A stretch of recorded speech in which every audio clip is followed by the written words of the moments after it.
सोच से घोर नरक में पड़ही, रुद्राद पीवे नहीं तरही। मुख पर वचन करे परवाना, घर पर जाए करे विज्ञाना। मुख पर तो सारी बात माने और घर पर जाके चौधरी पाक अपने हिसाब से सेटिंग करो ना, नो ऐसे ठीक नहीं गुरु, ये ऐसे होना चाहिए।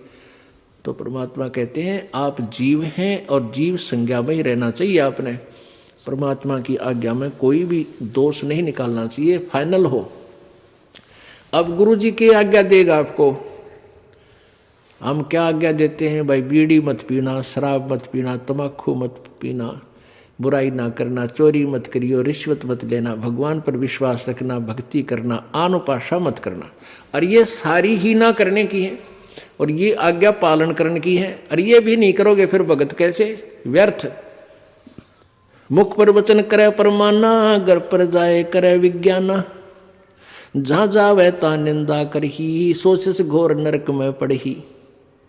ऐसे शेष को ठाहर नाही, गुरु विमुक्त लोचत मन माही। वेद पुराण कहे सब साखी, साखी शब्द सब है यूं बाकी। मानुष जन्म पाए कर खोवे है, सतगुरु विमुखा युग युग रोए।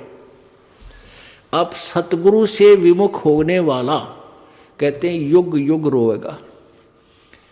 परमेश्वर आए थे सतगुरु रूप में,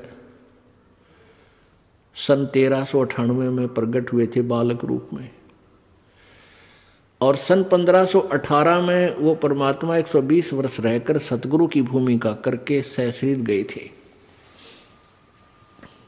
तो उस समय जो हम 64 लाख के 64 लाख और परमात्मा से विमुख हो गए थे, हम सतगुरु से विमुख हो गए थे। और उनके विमुख होए हुए प्राणी युग युग रो रहे हैं। आज तक हम भटक रहे हैं, भरम रहे हैं, क्योंकि हमने परमात्मा को परमात्मा नहीं माना। क्यों नहीं माना? क्योंकि हम अशिक्षित थे। अशिक्षित होने के कारण हम उन गुरुओं की जो संस्कृत भाषा जानते थे, वेद पुराणों को पढ़ते थे, उन्हीं को हम विद्वान मानते थे। और वो कबीर परमात्मा जो हमें ज्ञान देते थे और जो ज्ञान वो संस्कृत भाषा के जानने वाले गुरु बताते थे, ऋषि बताते थे, वो कबीर जी के विपरीत था। कबीर जी का ज्ञान उनके विपरीत था और शास्त्रों के अनुकूल था। अब वो शास्त्रों के ज्ञाता माने जाने वाले ऋषि और ब्राह्मण वो सदग्रंथों को समझ नहीं रहे थे, जिस कारण से उन्होंने एक पॉइंट सभी के हृदय में जचा दिया कि कबीर अशिक्षित है, ये अक्षर ज्ञान नहीं है इसको, इसलिए ये जो ज्ञान कह रहा है ये वेदों और गीता के विरुद्ध बोल रहा है।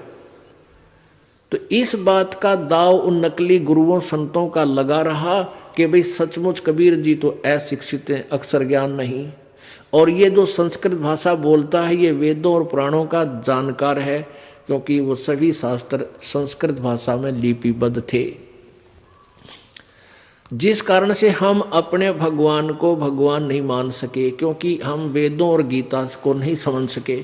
आज वेदों और गीता जी ने सिद्ध कर दिया कि कबीर भगवान है, और जिनको हम भगवान मानते थे वो नासवान है।